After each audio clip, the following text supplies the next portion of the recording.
Hello and welcome to this moon reading from Sangoma Society for the full moon in Capricorn happening this coming Monday, the 3rd of July, 2023.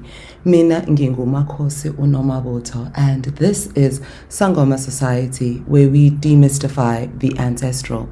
We do these moon readings in the capacity of ubunyanga bethu for the person who is seeking a deeper understanding of how the movements of the celestial bodies affect them, because you're aware that yes, something shifts as the moon shifts through its various phases, but perhaps you don't really know what moving pieces may affect you in what way. So with these moon readings, we wish to go into a bit more detail about some of the transits that are brought into our awareness, how they affect you, and what you can do in your own personal capacity to employ these perspectives in such a manner as to bring yourself into alignment with the movement of the celestial bodies. Employ these perspectives in the pursuit of your relationship with your ancestors and deepen your understanding of yourself. African astrology is ancient. Ubunyanga has always been there. These readings are collective readings. Ubunyanga has always spoken to the collective. Ubunyanga has always spoken to how to prosper as abantu, ngoba singabantu ngabantu. And it is in this capacity that we continue this tradition, no longer in the town square, but online in a new town square where perhaps inyanga zakudala would have made their observations for their community where the community was gathered. We gathered today on the internet, and we have to make what is shown to us accessible to those who seek it. So we hope that everything that we're going to be talking about today is going to benefit you and water the garden of your dreams. As we've been proceeding through 2023, the theme of making dreams a reality continues, and we always speak to how a full moon is the culmination of the intention that was set by the moon when it was newest. And a theme that we saw with the new moon was giving ourselves permission to let go of the stuff that just doesn't work, the things that we are not prepared to do in order to live the life of our dreams. Give ourselves that permission. Now we come into the full moon, and the full moon in Capricorn wants to see something happen. Capricorn likes action, concrete results. Capricorn's ruler, Saturn, being retrograde in Pisces, has had a profound influence on the last few weeks. This review around what it is that we're prepared to do to get the life of our dreams continues. And now Capricorn presents this opportunity with the full moon to say, okay, this is the cutoff point. No more of this. We're doing things a different way. Now, the sun is in Cancer, and the planet of Cancer, the Cancer itself, the sign of Cancer, is ruled by the moon. So that compounds the power of the moon on this full moon that we're going into. As with every full moon, the sun will be in the opposite sign of the sign in which the moon is domiciled.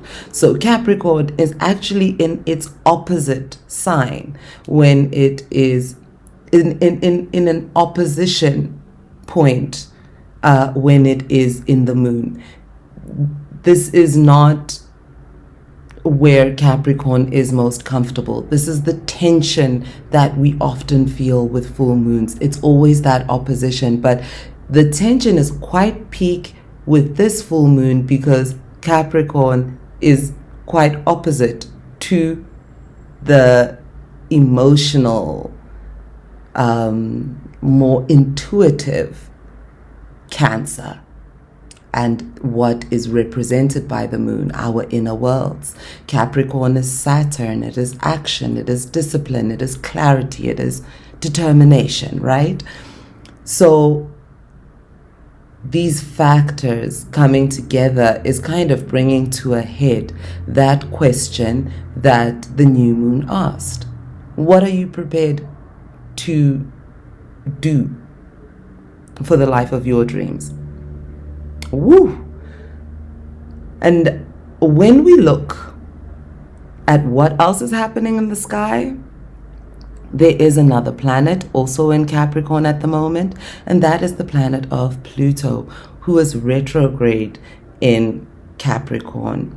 And we're very much looking at the movements of Pluto quite closely in this house over the course of this year, because Pluto is making that move into Aquarius at the beginning of next year and has just gone retrograde last month back into Cancer and into Capricorn, pardon me.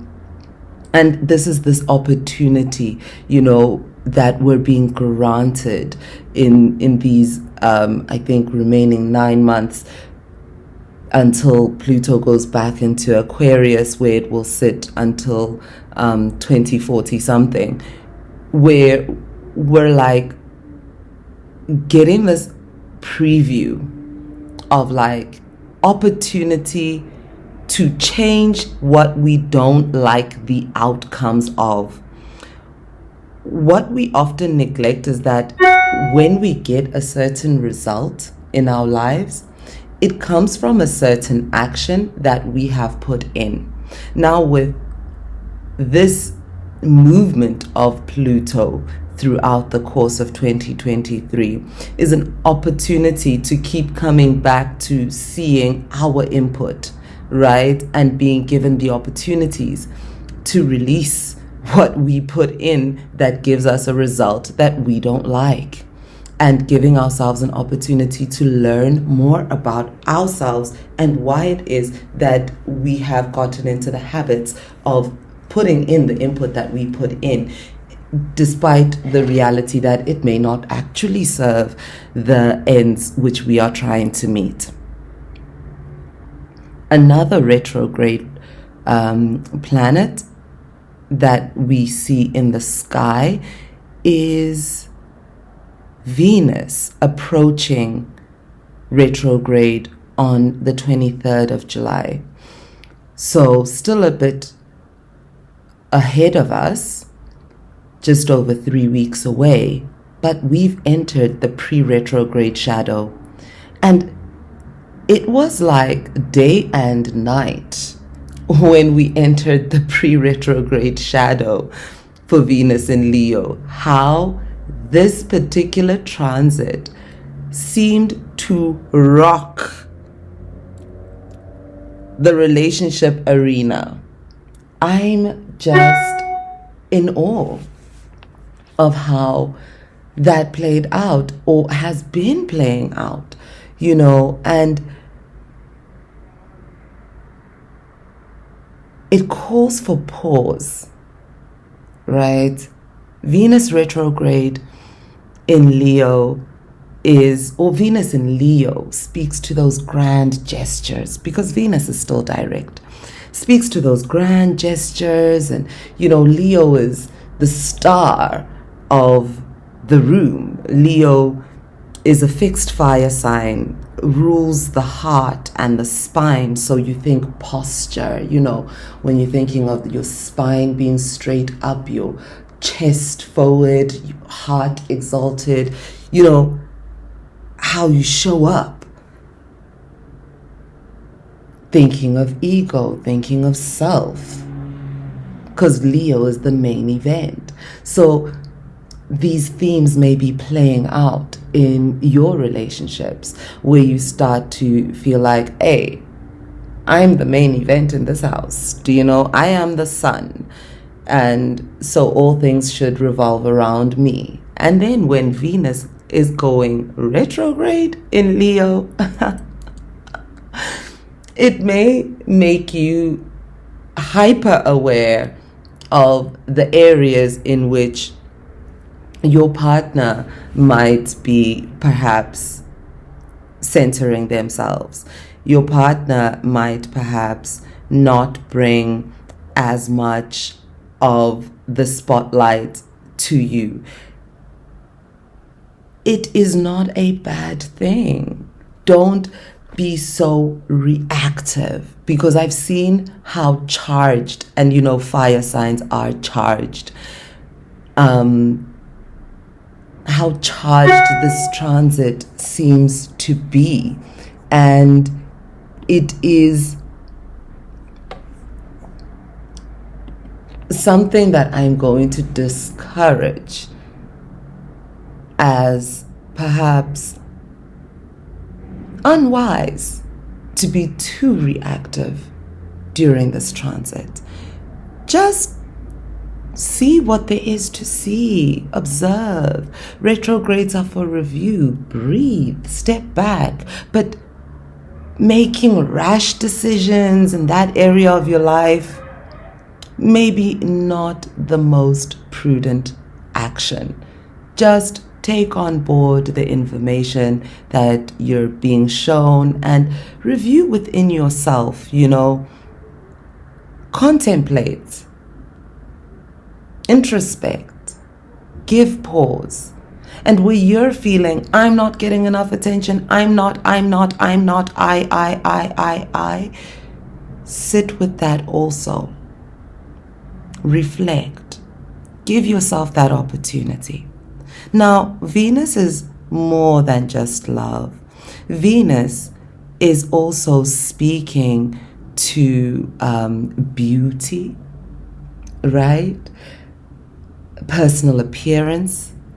So again, when Venus and is in Leo, this kind of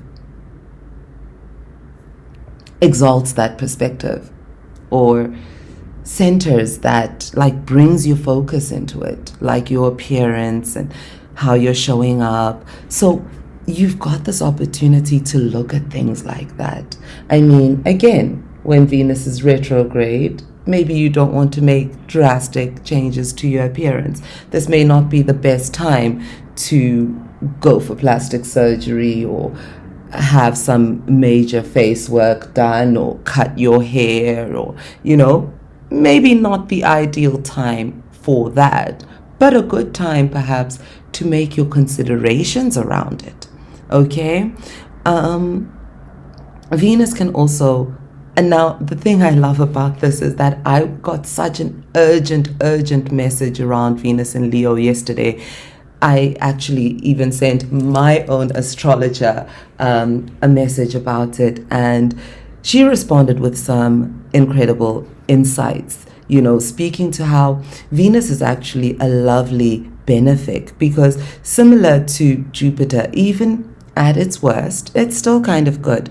So, and I quote, in retrograde, Venus also can indicate inner worth more so than outer worth. Venus rules the second house of self-worth, salaries, money, capital, power, and how we make our own. And remember that Saturn is ruler of Capricorn. This is a full moon in Capricorn, and speaking to what you're prepared to do for the life of your dreams, this moment is a great time to reflect on that. Reflect on where you feel comfortable with money, what's happening with you and money, and how do you get compensated in the life of your dreams, doing what it is your dream to do. You follow? And then Venus. Now, back to what my astrologer sent in terms of insights.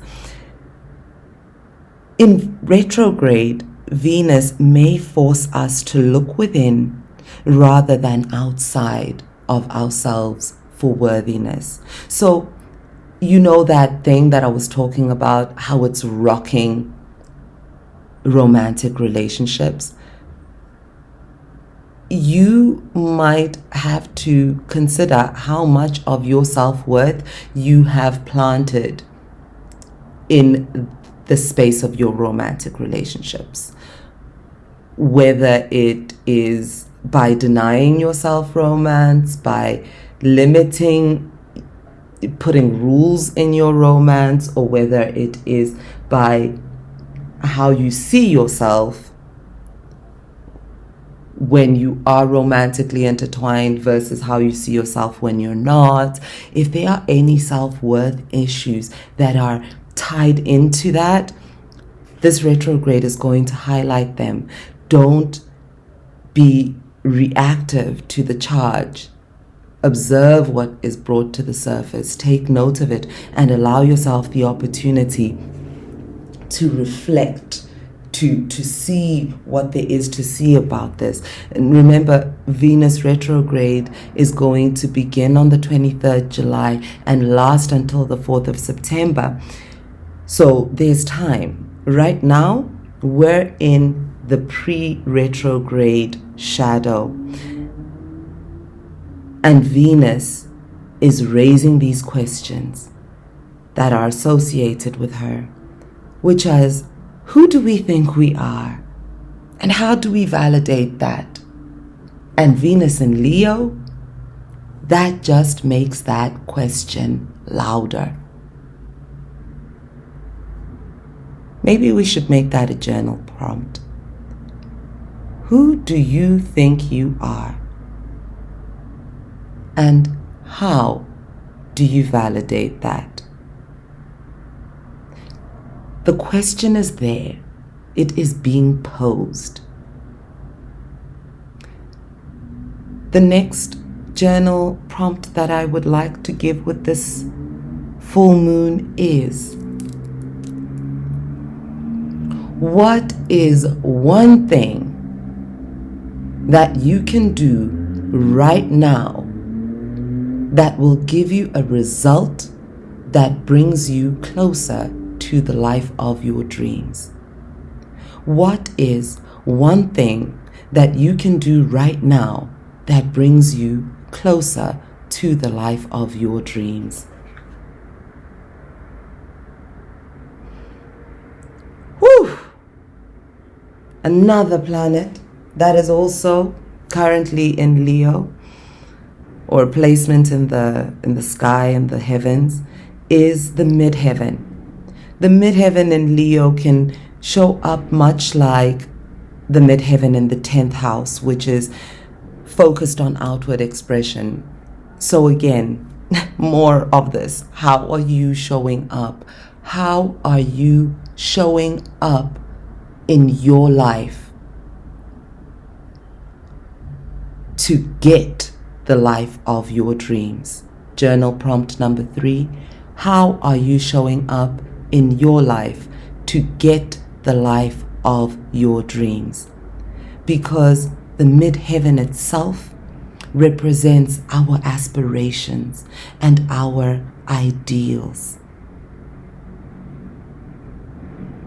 Overall, at this moment in time, when we look at this full moon in Capricorn, it looks at how we can learn detachment in giving the gift of our affections, learn detachment in moving towards the life of our dreams. So let us use this new moon to release all of the things, the rules, the requirements that we have made up in our minds for ourselves about what it's going to take for us to get our dreams.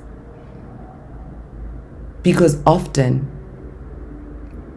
the theme that we bring to the table that stops us from getting the things that we aspire to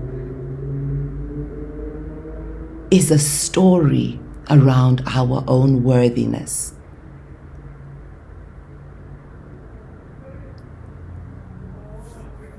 And when we don't believe that we're worthy, we often start to say, if I don't do this, then I will be worthy of having that. If I cut out this, or if I can become that, then I will be worthy of that. Let's interrogate all those rules that we've made with this full moon and release all those limiting beliefs around our self-imposed unworthiness. That is the intention that we will be setting for this cycle of clearing into consciousness, our 3-day full moon remote retreat that we do every full moon here at Sangoma Society to bring ourselves into a life of more conscious clarity. Clearing into consciousness is now open for enrollment. Enrollment will close on the 6th of July 2023. This 3-part ritual is safe to be self-facilitated as a means to dive into the shadow work that can be so daunting to do on your own. Here we present to you a framework in which your ancestors can guide and facilitate you through the task of confronting your shadows and your limiting beliefs.